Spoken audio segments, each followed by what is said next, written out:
Bonjour à toutes et à tous et bienvenue dans le podcast des meilleurs artisans de France, RMC, le podcast fait pour les artisans mais surtout avec les artisans, à tel point qu'il est animé par l'une d'entre eux car je m'appelle Mariette et je suis moi-même menuisière. Si vous avez déjà écouté les épisodes précédents, alors vous le savez, ce podcast parcourt les régions pour aller à votre rencontre et aujourd'hui il pose ses micros à Portet-sur-Garonne sur les terres de l'agence Kiloutou qui nous reçoit. Alors on dit souvent qu'il faut voir les erreurs comme des opportunités d'apprentissage et ça tombe bien, la vie d'un artisan est juchée de situations où l'erreur peut facilement être commise et fort heureusement certaines peuvent être évitées.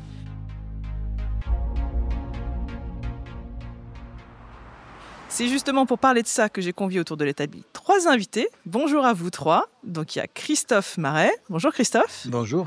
Il y a Christophe Firmin. Bonjour. Et pour la 3e, j'ai voulu être originale. Elle s'appelle Fabienne. Fabienne Vigne, bonjour. Bonjour. Alors, est-ce que vous pouvez un petit peu vous présenter en quelques mots, peut-être Fabienne ?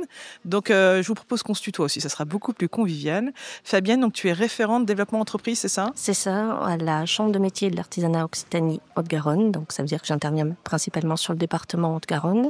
Et ça fait maintenant bientôt 20 ans que j'accompagne des artisans. Donc, tu suis un petit peu les installations, les évolutions d'entreprise, j'imagine ? Exactement, c'est tout à fait ça. Du démarrage, développement et tout ce qui accompagne donc l'artisan dans son quotidien. Ça marche. Christophe Marais, est-ce que tu peux un petit peu nous expliquer ce que tu fais dans ton quotidien et depuis combien de temps ? Il y a 17 ans, j'avais monté un groupement d'artisans uniquement basé sur un partage de chantiers de travaux. Et puis peu à peu, j'ai monté une structure qui s'appelle la SARL Marais, qui porte mon nom, 100 salariés. Puis quelques années après, la SARL Carré, qui a eu beaucoup de salariés, que l'on a développé. Et là, maintenant, j'arrive en fin de carrière, d'ici 5 à 8 ans. Donc, je suis en train de réduire la voilure et ne veux faire plus qu'apporteur d'affaires. Et donc, n'est que la SARL Marais avec la relance du groupement d'artisans. Et espère repartir de l'émission avec Christophe Firmin. On va y travailler. Dans l'équipe. Du coup, Christophe, toi, tu travailles dans quel domaine ? Alors, moi, je suis plombier chauffagiste, normalement. Et du coup, j'ai créé mon société il y a 7 ans pour faire simplement de la rénovation de salle de bain clé en main. Te spécialiser dans un marché, quoi. Exactement. Donc, je propose à mon client, en fait, au lieu de chercher plusieurs artisans différents, un carreleur, un plaquiste, tout ça, moi, je fais une prestation toute incluse, quoi. Donc, je me suis formé pour être polyvalent. J'ai appris beaucoup de choses. Et maintenant, je peux me permettre de proposer des prestations toutes incluses. Ouais. Du plan 3D. Le client, il a un seul seul interlocuteur, c'est toi. Exactement, ça marche. C'est ce qu'il cherche en ce moment. Alors tu nous disais un petit peu quand on s'est rencontrés tout à l'heure que tu n'avais pas toujours eu la même voilure dans ton entreprise un petit peu. Avant tu avais beaucoup d'employés, maintenant tu retravailles tout seul. Est-ce qu'il y avait des raisons à ça ? Est-ce que c'était justement, on est dans le thème de l'émission des erreurs, est-ce que pour toi, peut-être avoir des employés à un moment donné, ça a été perçu comme une erreur ou pas du tout ? Alors, non, c'était pas tellement une erreur, mais c'est surtout pour les charges. Moi, en fait, je travaille dans un milieu où le prix de la salle de bain, c'est plus ou moins fixe, en fait. Il n'y a pas de budget à rallonge, les gens ont un budget bien déterminé pour faire leur salle de bain. Et après, c'est une gestion. Il faut savoir quand même gérer les gars pour avoir... enchaîner les chantiers, enfin que tout ce business soit rentable en fait. C'est choses que j'ai pas peut-être su faire correctement en fait pour enchaîner les chantiers et vraiment avoir de la rentabilité. Et du coup, j'ai préféré repartir tout seul pour pouvoir me gérer moi. Moi, je sais me gérer tout seul, il n'y a pas de souci. C'est un peu plus simple. Oui. Et par contre, du coup, pour pallier à ça, parce qu'on ne peut pas savoir tout faire parfaitement, il faut savoir aussi déléguer certaines tâches. Du coup, je travaille avec des sous-traitants. Donc il y a certaines tâches que je propose à d'autres collègues artisans à moi, que je connais très bien, pour travailler sur le pôle peinture, pour travailler sur le pôle carrelage, que je sais faire, mais qui savent faire aussi peut-être plus vite que moi ou à moindre coût, et ça reste plus intéressant pour le client aussi. Alors Christophe, c'est vrai qu'on en parlait juste à l'instant, on peut être un très très bon artisan, mais peut-être ne pas forcément se rendre compte, notamment quand on s'installe, de toutes les difficultés que peuvent impliquer avoir des équipes, avoir du matériel pour ces équipes, gérer des plannings, gérer des absences. Est-ce que toi, tu as été confronté à ça aussi ? Est-ce que tu as eu des stratégies peut-être déléguées à des employés ou à des tierces personnes pour t'accompagner là-dedans quand tu t'es lancé ? Moi, j'ai vu que parmi les meilleurs artisans, c'était parfois les moins bons managers. Et parmi les meilleurs managers, c'était parfois des artisans catastrophiques. Donc, chacun son métier. Moi, à la base, je suis commercial. Je veux dire que je vais être un bon vendeur, mais je ne serai pas un bon artisan. Par contre, je suis sûrement structurés pour pouvoir apporter, encadrer du travail pour les artisans. Et sans eux, je ne peux rien faire. Et eux, sans moi, ne feront pas ce qu'on fait ensemble. Donc je crois que les erreurs à éviter, c'est de ne pas penser qu'on est capable de tout. Et je vois à titre personnel de ne pas penser que je suis capable de faire une salle de bain parce que le carrelage ne sera pas droit, mais que le poseur de carrelage ne pense pas qu'il pourrait faire la même chose que moi parce qu'il n'a peut-être pas le temps non plus de voir des clients, de créer un site, de trouver du référencement et de générer, c'est notre cas, 15 à 20 demandes de devis par jour et de les filtrer, etc. Donc chacun son boulot. Et surtout communiquer entre nous, ça c'est le plus difficile. On a parfois besoin des différents organismes pour pouvoir se connaître les uns les autres et communiquer. Oui, parce qu'on peut être vite submergé en fait dans l'entreprise. Il n'y a pas juste arriver sur son chantier. Il y a gérer les approvisionnements, gérer les aléas de chantier. Quand on passe après quelqu'un d'autre, des fois il peut y avoir des plannings qui peuvent être perturbés. Gérer aussi les clients. Ça, quand on commence son activité, Fabienne, notamment auprès de la Chambre des métiers, est-ce qu'on a moyen d'avoir un accompagnement, des formations? Parce qu'il y a déjà tellement de choses à prévoir, on ne se rend pas forcément compte. Est-ce que vous accompagnez les entrepreneurs justement dans cette démarche-là pour que le taux de survie soit un petit peu meilleur dans votre région? Parce que je vais vous donner une petite statistique, vous la connaissez peut-être, mais selon l'INSEE, il y a à peu près 25% des entreprises qui échouent au cours de leurs 2 premières années de vie. C'est considérable. Et entre 40 et 50% n'atteignent pas les 5 ans. Donc on sait qu'il y a une grosse proportion d'entreprises qui ne survivront pas, peut-être parce qu'il y a un changement de forme juridique, mais aussi parce que des fois, les entrepreneurs ne se rendaient pas compte de la réalité de la gestion d'une entreprise. Oui, absolument. Alors pour revenir effectivement sur les chiffres que vous indiquez, il faut savoir que justement une personne, un porteur de projet ou une entreprise accompagnée va améliorer de 15 à 20 points justement son taux de survie si elle bénéficie d'un accompagnement. Donc effectivement, on ne peut qu'encourager les personnes qui souhaitent débuter cette aventure de la création d'entreprise ou même en tant qu'artisan se faire accompagner, effectivement de ne pas hésiter à le faire. Donc oui, au niveau de la création, notre accompagnement, il passe effectivement par de la formation. Nous avons des formations courtes, je dirais, vraiment pour initier au métier de chef d'entreprise. On leur propose effectivement également des formations, mais très pratiques, de 1 à 2 jours pour parfaire. Vous avez parlé tout à l'heure de plusieurs compétences nécessaires pour pouvoir exercer le métier de chef d'entreprise. On le sait tous, c'est un métier multicasquette. Donc effectivement, sur certains thèmes, on peut venir, quand je dis formation courte, c'est 1 jour, 2 jours maximum, pour parfaire certaines connaissances sur des thèmes bien précis. Et ce qui fait effectivement aussi un point fort et important, c'est de l'accompagnement individuel, puisqu'on va revenir sur toutes les étapes pour préparer son projet de création d'entreprise, et je dirais de manière individuelle, sur le projet même du chef d'entreprise. Alors ceux qui ont éventuellement un projet de création d'entreprise ont peut-être déjà entendu parler des pépinières d'entreprise. Est-ce que c'est quelque chose qui va être adapté à l'artisanat ? Ça va dépendre. Et quels seront les points positifs de participer à une pépinière d'entreprise ? Ça va être le fait de trouver un local, avoir des gens à proximité avec qui échanger. C'est quoi les points forts de ce dispositif-là ? Oui, ça peut être ça, effectivement, les pépinières, mais c'est pas adapté à tous les métiers du secteur de l'artisanat. Parce que c'est vrai que dans l'artisanat, ces messieurs en témoignent, pour le secteur du bâtiment, la pépinière, c'est pas toujours évident. Quelqu'un qui veut s'installer en tant que boulanger, pâtissier ou boucher ne peut pas passer par une pépinière. On est vite restreint par les locaux et leur capacité Oui, c'est d'évolution. ça, c'est pas adapté à ce type de métier. Donc effectivement, c'est une solution, mais pas que. Après, il peut y avoir aussi des incubateurs. La Chambre de métier en a un également, sur un incubateur de l'économie circulaire. Donc là, pour le coup, on est sur des projets qui vont prendre un certain temps pour être, je dirais, voués et prêts à débuter, parce qu'ils sont sur cette thématique. Et puis après, sinon, il y a de l'accompagnement, je dirais, sans avoir besoin d'intégrer ce type de structure également. Alors, messieurs, moi, c'est vrai que quand on pense à la création d'une entreprise, on va faire ça un petit peu chronologiquement, à la rigueur. On pense surtout déjà aux investissements. S'installer comme artisan, ça coûte cher, peu importe souvent le métier. Il y a du matériel, il y a souvent des véhicules à prévoir. Est-ce que quand vous regardez un petit peu votre installation, vous referiez les mêmes choses, ou est-ce que vous dites à tel endroit, peut-être j'aurais dû prendre d'autres décisions ? Tout à fait. Alors moi, quand je me suis créé, en fait, j'ai commencé avec un véhicule qui était à moi, personnellement. Tout allait très bien. Là, en fait, quand on n'a pas trop de charges, en fait, tout est une histoire de charge. Et les charges, en fait, plus on achète de choses, plus notre charge augmente et plus la concurrence devient rude parce que forcément, pour se vendre, plus on a des charges qui sont hautes, plus on a un taux horaire qui est haut. Et forcément, si la concurrence a des charges plus basses, c'est plus difficile de se vendre. Là, alors aujourd'hui, si je devais revoir ma copie, il y a des choses que je ne ferai pas. L'achat du camion est indispensable pour arriver chez le client déjà tous les matins à l'heure. C'est un outil de travail qu'on ça, utilise tous les jours. c'est indéniable.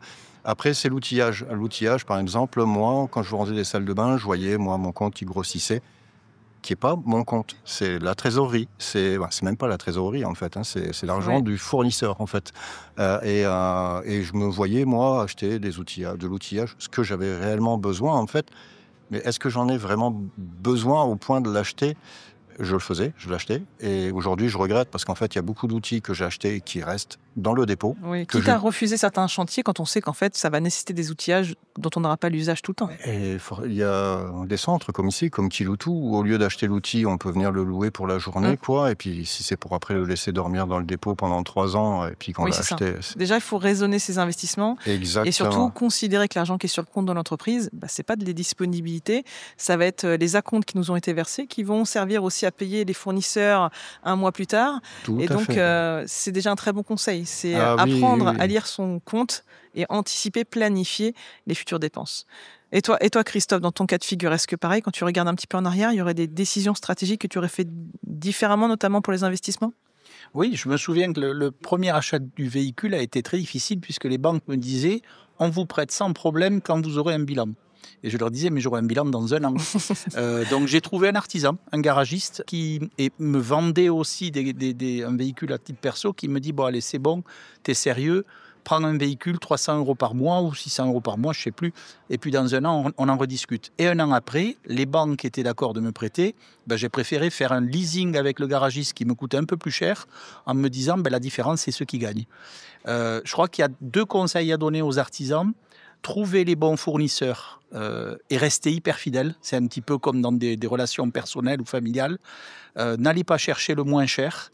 Quand des prospects m'appellent en me disant « nous avons un devis d'un peintre qui a travaillé 3 fois chez nous, mais on veut comparer », je leur dis « mais pourquoi vous allez voir ailleurs ? Si ça fait 3 fois que vous lui faites confiance, continuez avec lui, sauf si vous sentez quelque chose d'anormal. » Et ensuite, j'entendais discuter une erreur que je trouve chez les jeunes artisans quotidienne, c'est ceux qui me disent c'est bon, tout va bien, je marge à 30% parce que je mets un coefficient de 1,30.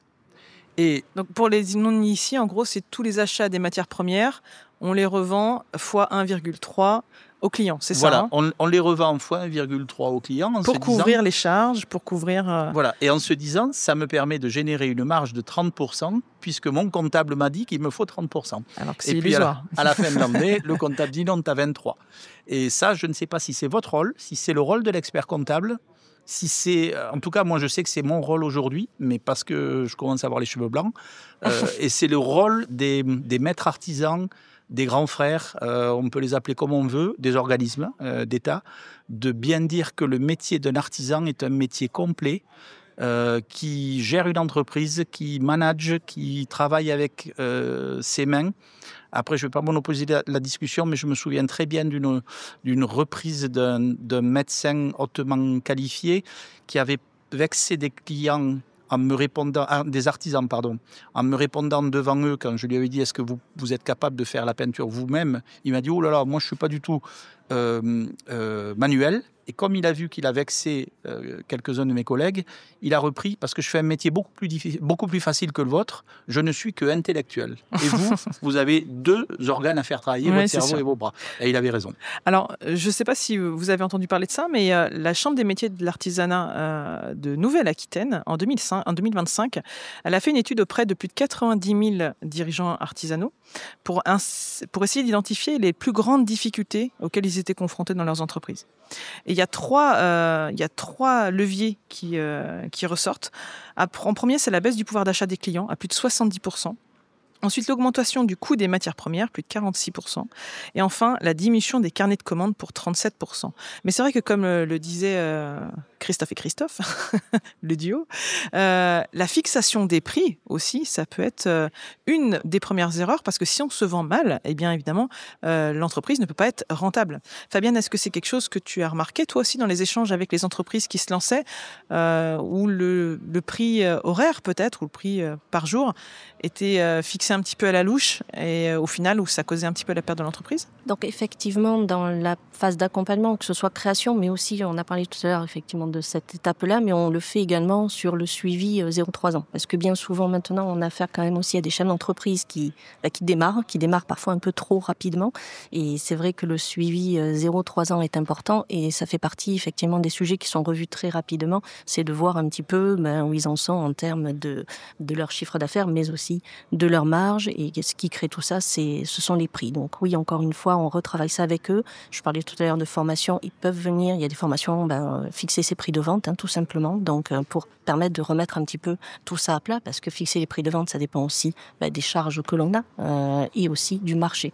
Donc voilà, il y a tout ce contexte-là. C'est pas parce qu'on est plombier qu'on aura le même taux horaire que le plombier d'à côté, comme tu disais tout à l'heure. Si on a son propre local, si on a son propre bâtiment, si on n'a pas de salariés, déjà, c'est des charges en moins et en fait, on peut très bien gagner sa vie sans avoir des taux horaires qui explosent, parce qu'en faisant ça, on peut aussi se refuser certains chantiers de la part des clients si on n'est pas rationnel avec l'offre qu'on propose par rapport au marché.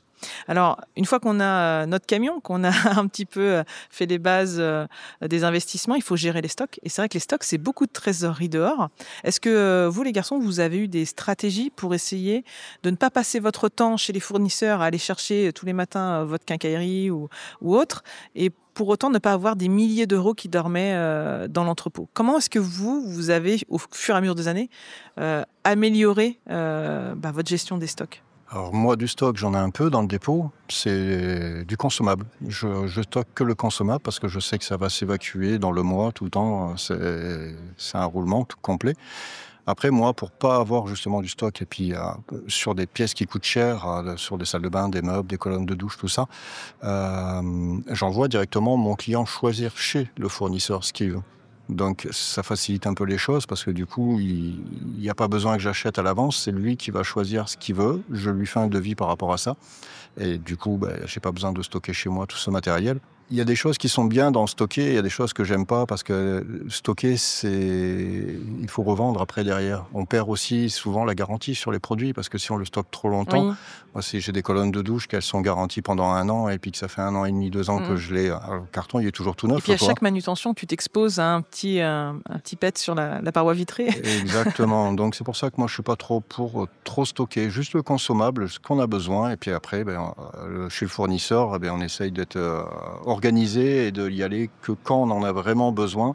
Et surtout quant à la validation du client, ça c'est un bon conseil aussi, parce que les clients qui changent d'avis, qui te font faire du coup des allers-retours, qui te font perdre du temps, c'est aussi quelque chose qui peut être récurrent. Est-ce que toi, tu as été amené à vivre un petit peu des situations semblables où le client changeait 10 fois d'avis, puis tu as bien commandé un petit peu trop tôt peut-être? Oui, c'est pour ça qu'aujourd'hui, sans être intégriste, je vais dire au client, tant que je n'ai pas d'acompte, je ne vous donnerai pas ni de date, ni de garantie. Et parfois, ce sont des anciens clients à qui je donne des anecdotes en leur démontrant qu'au dernier moment, il est arrivé quoi que ce soit. Par contre, quand il y a un acompte, qu'on n'encaisse même pas, qu'on rendra s'il y a vraiment un problème. Je me souviens d'une dame qui avait eu un grave problème à la naissance de son bébé. On a tout de suite tout arrêté. On avait acheté de la fourniture. On s'est dit, on se débrouillera. Elle y est pour rien. On est des artisans, on est des humains, on n'est pas uniquement commerçant, on est aussi commerçant. Mais je terminerai en disant que le stock, personnellement, j'y ai bien réfléchi, je n'en aurai jamais. Certes, pour du polyane ou du scotch, bien sûr. Oui, du tout venant. Mais voilà, parce qu'aujourd'hui, la négociation des prix entre le stock et le diffus est ridicule. Peu importe quel fournisseur, j'ai accepté d'acheter à la palette de la peinture la première année en me disant je vais quand même gagner 5-6%, je me frotte les mains. Je l'ai bien rangé dans l'entrepôt, il était propre, il a gelé. J'en ai foutu 80% en l'air. On en rigole encore aujourd'hui. 2 000 € en l'air. Quand on crée une boîte, ça coûte cher. Ah oui. Aujourd'hui, Mais c'est comme ça qu'on apprend, comme on dit. Mais c'est vrai que tout ce qui doit être stocké, il y a des conditions d'hygrométrie, de température, et ça, tant qu'on ne l'a pas vécu, Tout à fait. la colle qui sèche dans la cartouche, on ne l'a pas vécu, on ne sait pas ce que ça peut faire. On ne l'a pas payé cher, mais on paye la déchetterie pour la jeter. Mais là où je te rejoins, c'est qu'il ne faut pas être forcément obtus sur certaines décisions, et finalement, on va des fois laisser une meilleure impression au client qui ensuite va faire du bouche-oreille, et en fait, on va jouir d'une notoriété d'artisans compréhensifs qui sait s'adapter au chantier. Et donc ça, c'est aussi un gros point fort. J'imagine, dans les erreurs à ne pas faire, c'est laisser une mauvaise image de soi. Tu en parlais aussi tout à l'heure au sujet du camion. Quand on arrive, qu'on a un camion qui est en bon état, qui est bien rangé, ça joue aussi, quoi. Ah bah oui, de toute façon, le client, ce qu'il voit, c'est déjà ça. En premier, il voit aussi la personne qui arrive devant lui, donc il faut être présentable, c'est tout compte en fait. Du début jusqu'à la fin, il faut avoir des outils qui sont propres, tenir son chantier propre. Respecter sa parole sur les engagements, les délais, les choses comme ça. Ça semble logique, hein, c'est obligatoire de toute façon à l'heure d'aujourd'hui. Et oui, il faut travailler la communication, c'est vraiment tout un ensemble. Et il faut tout travailler, il faut faire tout à fond, moi je pense.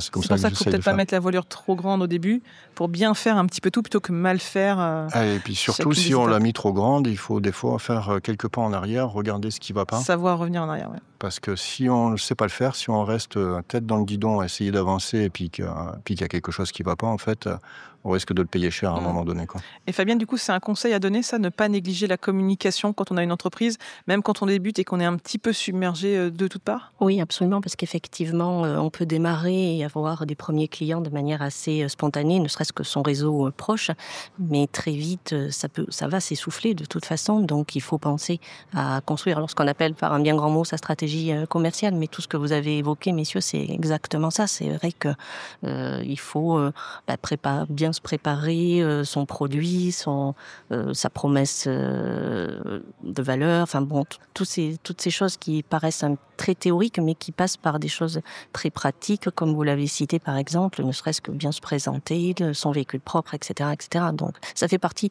de l'image de l'artisan. Après, il y a aussi quand même le volet un peu plus aujourd'hui réseaux sociaux, on en parle beaucoup.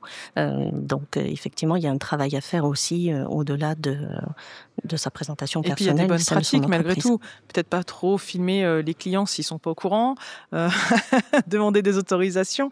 Mais par exemple aussi, il y a les conditions générales de vente. On n'en parle pas forcément, mais les conditions générales de vente, c'est des bonnes pratiques à avoir. Et par exemple, personnellement, dans mes conditions générales de vente, j'ai mis que je pouvais prendre des photos du chantier et diffuser sur mes réseaux, et que je n'allais pas divulguer ni adresse ni identité, mais c'est des petits conseils comme ça de communication et d'anticipation des potentiels problèmes. En fait, pour être un bon gestionnaire, il faut anticiper tous les problèmes et essayer de trouver des solutions à l'avance. Et du coup, vous accompagnez aussi pour la communication sur les réseaux sociaux? Oui, on a une conseillère spécialisée sur le numérique, et après, de pair, toujours, on a les formations qui vont être pratico-pratique, comment je crée ma page Instagram, ma page Facebook, LinkedIn, mon site internet éventuellement aussi, voire même des vidéos, pour faire des courtes vidéos, puisque c'est quand même aujourd'hui très tendance de pouvoir mettre ça sur les réseaux. Donc si effectivement le chef d'entreprise souhaite gérer sa communication, il peut tout à fait trouver les outils nécessaires auprès de chez nous. D'accord. Alors c'est vrai que quand on est artisan, qu'on a la tête partout, on peut être très facilement en prise avec le stress et puis la santé mentale, qui est vraiment une préoccupation 2025, mais même des années précédentes. Comment on fait pour ne pas se faire submerger alors qu'on essaie d'être partout, de répondre aux fournisseurs, aux clients? Est-ce que vous avez déjà été dans des situations telles que celle-ci? Vous avez réussi à avoir des petites astuces pour peut-être plus cloisonner entre le privé et la vie de l'entreprise? Alors oui, moi, j'ai rien révolutionné, j'ai pris une secrétaire. Tout simplement. J'ai pris une secrétaire, elle fait 7 heures par semaine, quoi, et c'est vrai que ça soulage vachement, quoi, parce que on peut pas être partout. On peut pas être au téléphone, en train de bosser, en train de gérer les problèmes, en train de commander. Enfin voilà, il y a un moment donné, en fait, il faut savoir déléguer, comme je fais aussi pour la peinture. Voilà, il y a des choses, en fait, ce qu'il faut retenir, en fait, quand on est artisan, il faut surtout pas commettre l'erreur de rester tout seul dans son coin et de vouloir tout faire tout seul. Ça va fonctionner un temps et après ça va s'éteindre petit à petit, peut-être pas pour tout le monde, mais développer son réseau avec d'autres artisans, avec d'autres organismes, tout ça, c'est super important pour moi. Et si on n'a pas ça, on ne pourra pas avancer, on ne pourra pas progresser comme on voudrait, quoi. Et donc, dans ton entreprise, par exemple, la secrétaire, tu lui as donné quoi comme responsabilité ? Elle me fait la gestion de la boîte mail, par exemple. Elle me fait aussi la gestion des appels téléphoniques. Seulement 7 heures par semaine, donc tu as une messagerie où tu dis « je suis joignable de telle heure à telle heure, tel jour ». Non, là, elle répond en direct, en fait. D'accord. Donc mes clients appellent, elle a tout un formulaire, en fait, où elle a des questions à poser, tout ça, pour évaluer le budget du client par rapport à ce qu'il veut faire, quoi, et voir à peu près si son budget correspond à moi, mon taux horaire, pour pas prendre des rendez-vous avec des clients, en fait, avec qui on ne pourra pas travailler. Et voir si les délais correspondent aussi, parce que des fois, tu as des clients qui t'appellent pour avoir une salle de bain dans 3 semaines. Écoutez, ça ne sera pas possible, ça sert à rien que je me déplace pour vous dire ça en face, quoi. Exactement, ça m'évite de perdre du temps à courir dans tous les sens, à faire des rendez-vous où soit le client n'a pas le budget, soit en fait, c'est dans des délais où je ne peux pas du tout intervenir. Et puis, voilà, généralement, le client veut quand même un devis, même s'il sait qu'on ne va pas intervenir, toujours pareil, pour faire marcher la concurrence, tout ça. Et du coup, ça m'évite de perdre tout ce temps, quoi. Et toi, dans ton cas de figure aussi, est-ce que tu as eu des petites astuces organisationnelles ? Oui, je me souviens très bien, dans les années 2012, je commençais à répondre entre 5 et 8 fois par jour au téléphone pour des demandes de devis. Ça coupe bien la journée, ça. Ouais, j'étais sur l'autoroute, je me mettais sur la voie d'urgence, warning, et je prenais mes notes parce que je voulais être sérieux. Et je me disais, mais je vais finir par créer un accident. Je suis passé par un standard professionnel.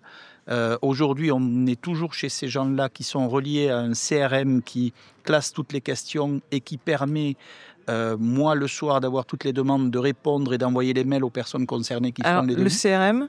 Donc, le CRM, alors, il ne faut pas me demander ce que ça veut dire en anglais parce qu'on me l'a dit 10 fois. Et je sais que c'est un logiciel de gestion de la relation client. Voilà, suivi de clients qui me permet de l'envoyer à l'un ou l'autre de mes collaborateurs de manière à ce qu'ils voient tout ce que j'ai pu dire ou que le client a demandé. Et puis, moi, de reprendre aussi la main pour des fois dire, tiens, on va faire ça. Comme ça, on se partage des chantiers. Donc, ça, c'est la première des choses. Et la deuxième, c'est qu'aujourd'hui, les artisans rénaux ont créé une quarantaine de salariés, d'emplois, ont développé plus de 4 millions d'euros par an de travaux. Ça n'est jamais un homme ou un artisan qui fait ça. Aujourd'hui, je sais qu'on enlève de ma structure Shelby, qui est mon bras droit côté gestion, comptabilité, tout se casse la figure. Je peux très bien vivre sans elle en faisant 2-3 chantiers perso par mois, mais pas ce que je fais. Pareil avec quelques artisans qui ont été salariés à une époque, qui sont des piliers d'entreprise. Il y a des gens dans l'entreprise qui la font vivre. Et ça, c'est le plus difficile, parce que quand on est artisan, ça veut dire qu'on est individualiste. C'est une activité que l'on a choisie.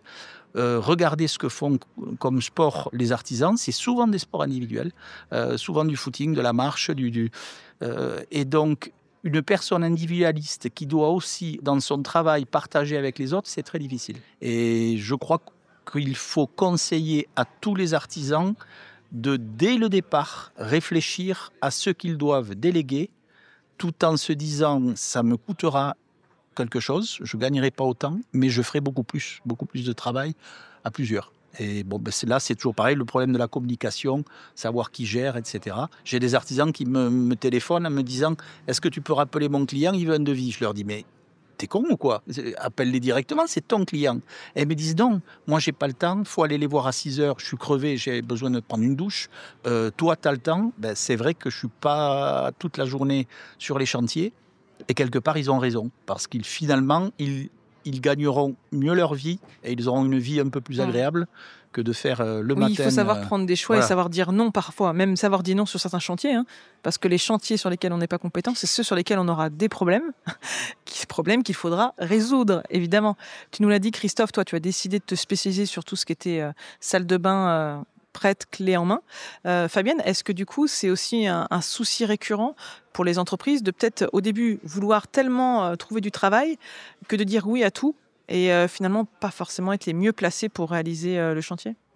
Effectivement, au départ, on a plutôt, ça peut être une tendance et on revient encore sur cette idée qu'effectivement, au démarrage, il faut bien se préparer et bien avant de parler effectivement même de besoins financiers, de poser un temps de réflexion avec la personne sur ce qu'elle est, sur ce qu'elle sait faire, ce qu'elle maîtrise vraiment, ce qu'elle pourra déléguer, ce qu'elle voudra déléguer. Et on reboucle après aussi, comme vous venez de le dire, sur les besoins financiers qui seront nécessaires pour faire tout ça. Parce qu'effectivement, si la personne au démarrage, elle est seule et elle se sent, on va dire, de pouvoir faire un maximum de choses, elle pourra, mais très vite, il faudra aussi de la ressource pour pouvoir prendre en main d'autres choses. Messieurs, quand vous avez commencé votre activité, c'était il y a déjà plusieurs années, évidemment, vous avez dû, j'imagine, vous moderniser dans vos pratiques, découvrir des nouveaux produits, des nouvelles façons de faire, des nouveaux outillages. Est-ce que ça, c'est compliqué aussi de vouloir en fait toujours rester dans la même routine alors que y a des demandes qui nous forcent un petit peu à évoluer au quotidien? C'est une bonne question ce que vous posez et j'ai pensé aux peintres. Quand j'ai commencé, je n'avais pas tout à fait 40 ans et j'avais des peintres qui avaient mon âge aujourd'hui et qui me disaient je n'irai jamais peindre des portes sans prendre de la glycéro parce que ça ne tient pas. J'ai remarqué que les peintures glycéro sentaient très mauvais, puis j'ai appris qu'on attrapait un cancer, et puis qu'on bousillait les poumons des bébés des clients chez qui nous faisions les travaux.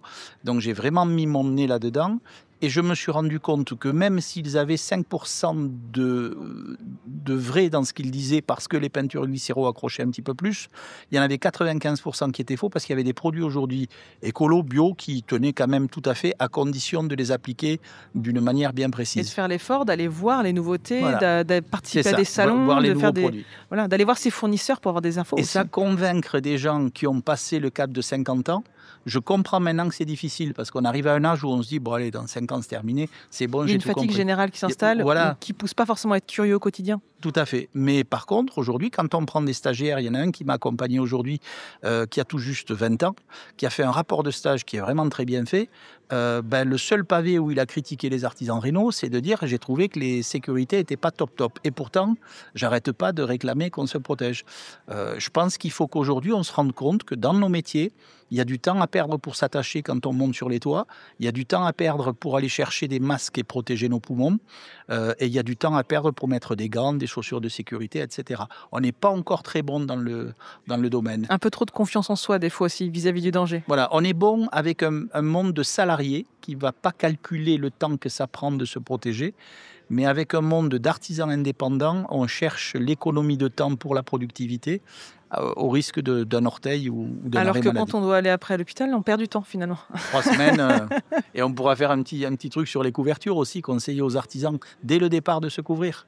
Ouais. Ne serait-ce que 50 € par jour s'ils sont arrêtés. Voilà, c'est tout à fait. Toi, Christophe, tu es peut-être un petit peu moins exposé parce que tu ne montes pas sur les toits pour tes chantiers. Est-ce que par contre, tu as quand même été exposé des fois à des accidents, à des blessures qui auraient pu être évitées parce que tu étais trop pressé, parce que tu avais fait des mauvaises décisions sur tes chantiers? Bien sûr. Alors oui, je ne monte pas sur les toits, mais sur les salles de bain, on manipule souvent des receveurs qui sont très très lourds. J'ai fait plusieurs fois l'erreur d'en manipuler, d'ailleurs, tout seul, donc qui sont placés, ils sont très bien posés, tout ça, mais mon Ton dos un peu moins. Exactement, tout à fait. Et on le paye après, en fait. C'est pas des fois, c'est pas sur le coup, mais c'est plusieurs mois après qu'on commence à avoir des douleurs dans le dos et qu'on est retardé dans son travail, du coup. Je me suis retrouvé plusieurs fois blessé musculairement, alors que c'était pas le moment, c'est jamais le moment, mais parce que j'ai pas fait attention à moi. Donc maintenant, ça aussi, j'essaye d'y faire très attention. Déjà, quand j'ai des choses qui sont très lourdes à manipuler, déjà par respect pour le client, qui ne me voie pas en train de galérer, en train de porter un truc qui est 2 fois plus lourd que moi, j'appelle des collègues, tout simplement. Je leur paye 1 heure ou 2 heures de travail, le resto, et puis ils viennent m'aider pour poser ce que j'ai à poser. Et puis voilà, c'est simple. Mais il faut être entouré, c'est toujours pareil, c'est ce que je disais tout à l'heure. Il ne faut pas travailler tout seul dans son coin. Alors Christophe, tu nous disais un petit peu en introduction que tu préparais un petit peu la fin de ta carrière en tant qu'artisan.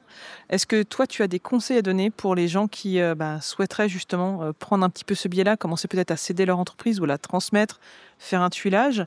Toi, je pense que ça fait un petit peu de temps que tu y penses. Est-ce que tu as des conseils à donner pour éviter des erreurs bêtes dans la succession? Alors, je pense que on ne peut pas du jour au lendemain se dire j'ai une boîte qui tourne, elle fait 1, 2, 3 millions d'euros, je vais la vendre 500 000 € et puis je m'en vais. Parce que la boîte va 8 fois sur 10 coulé. Est-ce que ça tient aussi à l'image, pas juste à l'organisation, ça tient à l'image, ça tient à l'acceptation des salariés ou des partenaires d'avoir un nouveau boss au-dessus. Ça tient à l'acceptation des clients qui se retrouvent avec parfois des gens qui n'ont pas la même façon de gérer.